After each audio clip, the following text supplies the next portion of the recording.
vezes em pensamento me deparo com a saudade, lá na fazenda da Boca, onde o vento sem maldade sopra o mar do quintal, dando ao belo pardal canto de felicidade. Foi rodeia a zambuja e ergueu essa riqueza, homem que progrediu, trabalhando com firmeza no lombo do seu macumbo, transformou-se em outro mundo, prosperando essa beleza.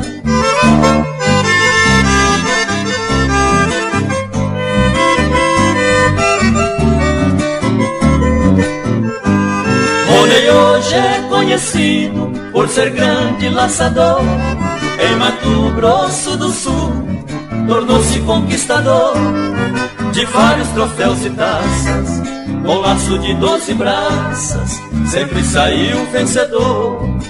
Sócio do Clube do Laço, esporte em que se destaca em seu montado pujante, com lindo apelo de prata, e nunca esteve sozinho.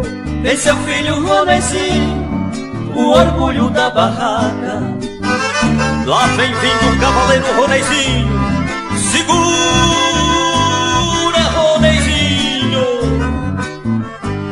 Quando o portão se abre pra soltar o marroá, sendo a vez de Roné, preparado pra laçar, se ouve em alto-falante dizendo ao visitante: valeu a pena esperar.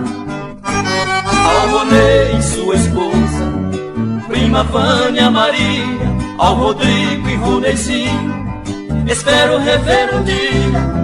Quero ouvir o sabiá no galho daquele engar, no Rio Santa Maria.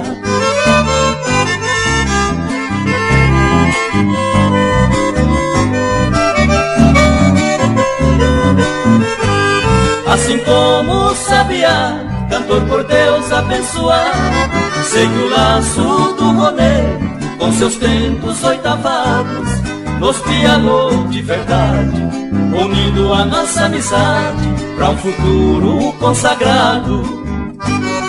Futuro que se estampa em cada armada certeira, são laçadas positivas, cerradas junto à bandeira, pois tudo que é bom tem valor.